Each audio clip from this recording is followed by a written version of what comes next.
like status in that way? Well, that is one of the most. I mean, if you look at arranged marriages, it's all for status, right? That's an example. But men primarily marry for. I'd argue that men, and I say this about men, but women do the same thing, right? Women love the idea of getting status from a man. Women love the idea, and this is where it actually gets a bit messy. The waters get muddy because women love the idea of bragging about the man they're with, but they can only brag about the man they're with if other women want that man. So you're saying you love women who get cheated, women love getting cheated on. That's not true. But women do not like men that other women don't want. Right. If you were to say, look, I got my man, he's perfect, he's rich, and every girl in the room would go, I would never touch him. She'd be like, oh, shit. Oh, I don't want him either then. What the fuck but is you that? know, can I add on top of that? But it's true, right? No. Women want men that all the women want. Do you know what's the best man that woman wants? Is the one that every girl wants, but he doesn't want them. Okay. A selective man. Yeah, exactly. I'm sure that's more valuable than the top cheat that gets every You're host. saying that's that the fantasy. Tate, you're saying that men are now polygamous and women should accept that. That's the problem. Men are continuously disrespecting their woman. Like, yeah, you know what? You can't be with one woman. Now you want to keep cheating with all these different women. That's not what he said. He's saying if you're gonna go for a high status guy, if you're gonna go for the top 5% of guys, that's what comes with it. And if not, then go for the average guy. Can I just say that before? So is it okay for average guys to stick with one woman then? It's not about okay. It's okay for anyone to do whatever they want. I'm not sitting here saying what's okay and what isn't okay. What I'm talking about is observations about the baseline realities of how humans function. What I'm telling is if you give a man unlimited options, like the men at the top of society have, on a long enough time scale, he will explore said options. That is a fact. Like I said earlier, you can walk into a car garage and buy a Nissan, and that's reliable, and it'll never let you down. Or you can buy a McLaren. You cannot sit, like women do, and go, I want the McLaren that's reliable like the Nissan. Well, guess fucking what? That's not real. So you have to choose. Can I ask you something, Mr. Tate? Can I ask you something? Years ago, right, do you think it makes a difference? Because years ago, if you want to meet a man, you go out there, you actually talk. But now you meet a guy, he can go and check out your IG and see what you're all about. Don't you think that by them being able to look and see what you're all about, that makes a difference to how they perceive you? 100%. I think society is fundamentally and utterly broken. I think the way that men and women interact is broken. I think that men are broken. I think that women are broken. I think everything is completely fucked. Genuinely. And this is where we go into the small things. We're talking about status. You're right about IG. If I go on a date with a girl and I look at her Instagram page, I'm sitting there thinking, does this make me look good or bad? Yes, I want her to be hot. Yes, I want her to have followers. Yes, I want everyone chasing her. But what's that caption about fucking city life? What's this about? What's that? That's not, nah, that puts me off, right? So it's interesting. What's also interesting is the majority of women don't have a clue in the modern world what men find attractive. So we said earlier in the very beginning of this podcast about men who want their dick sucked, all this bullshit. Men don't, that's not attractive to men. We don't want any of that. Most women, if you were to say, how do you attract a man, they wouldn't have a Scooby-Doo. They wouldn't have an idea. I know. They want a submissive woman. Hello, she kicks for him. Give him some massage. Feed him great. It's not just, it's not pat his head. It's not just about that. One of the important things for being a man, especially in a relationship, is we want to be our woman. If I have a woman and I love her, I want to be her portal to the world. I want her to experience things through me and see things through me. So for that, I need a degree of innocence and purity for her. I want to be the first person to put her on a private jet. I want her to get on the jet and go, wow, I did it. Oh, you took me. It's like you wouldn't want to give someone a Christmas present if they'd had 10 presents better than you beforehand. Yeah, would you? It's like, well, duh. Yeah. So as a woman, what makes you attractive to a man, to a degree, is your innocence and your purity. This is very important. And it can go down to very basic, simple things. I'll tell you, if I walk in a club, do you know who the hottest girl in the club? It's the girl who isn't dancing, isn't twerking on a fucking stage, not surrounded by dudes. When girls want male attention in a club, they start drinking, twerking. That is the most revolting, haram bullshit. I may want to fuck you, but I don't want to play with you. You show me a girl sitting in the corner, shy. I'm like, good, she hasn't experienced too much life. I can show her things. And also, not just show her things. This is a very important point that I get attacked by the Matrix for because they completely misunderstand me on purpose. As a man, if I'm out here struggling and leading and trying to lead my household, I also want a woman who shares my values. I want to a degree to educate my woman and show her things and for her to agree with me. Like you said earlier, looking for a male role model. You want to be a role model to your woman. If she's too experienced with life, it's difficult to be a role model. If she's sitting there shy and quiet, you can come along and say, no, you know what? Don't take the fucking vaccine. Listen to me. And you can be a role model for her. You can't do that for a woman who knows too fucking much, knows too many dudes, been too many places. So it's this degree of purity that we're looking for that's super important. I'm curious if you said if she's like done too many things, that's like bad, right? Yes, correct. So I'm not even talking sexually, like been on a private jet. Yeah. I'm curious because I lived. But how do you get on a private jet without sucking dick?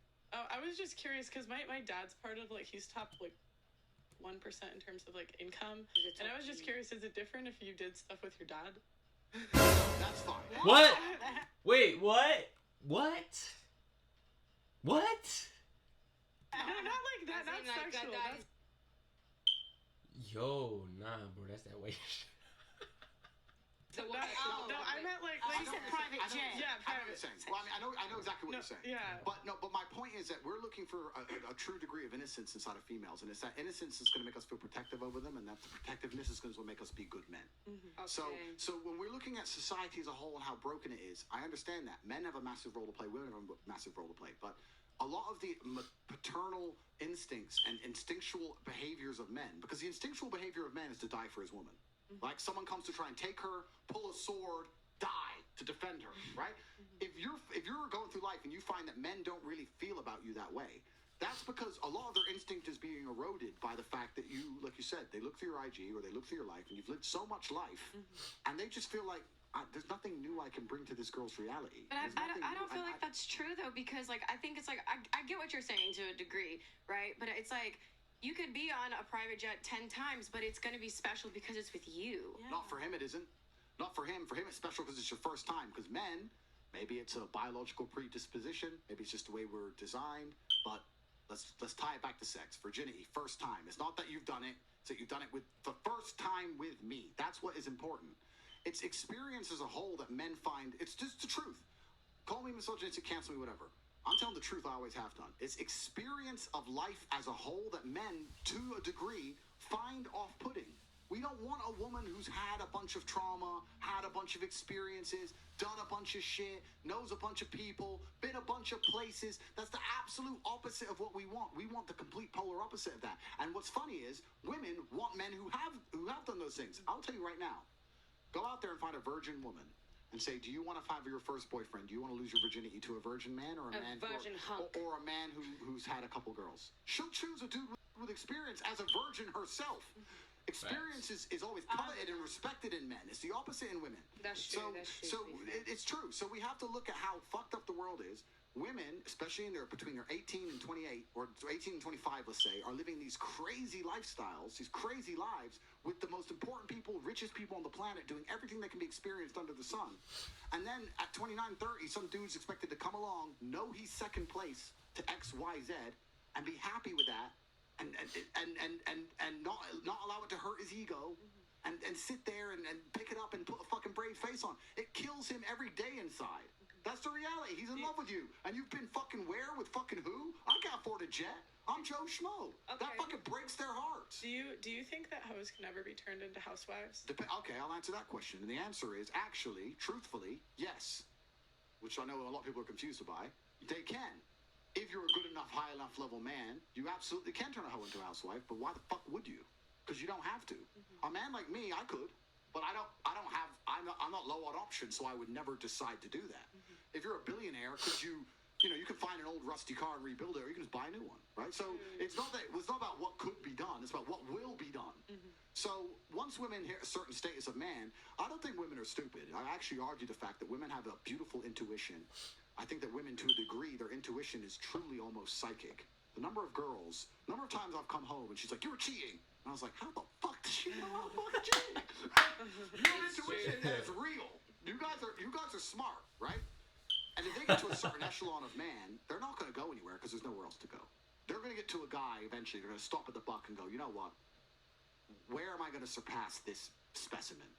So I'm just going to behave for him. So you can turn a hoe into a housewife that way. But why would a man at that level want to do that? Why do some guys at certain, and this is obviously a celebrity example, but I'm sure we can all think of examples in like day-to-day life where a guy with a lot of options does pick a hoe and like wife her, like for example, Kim and Kanye.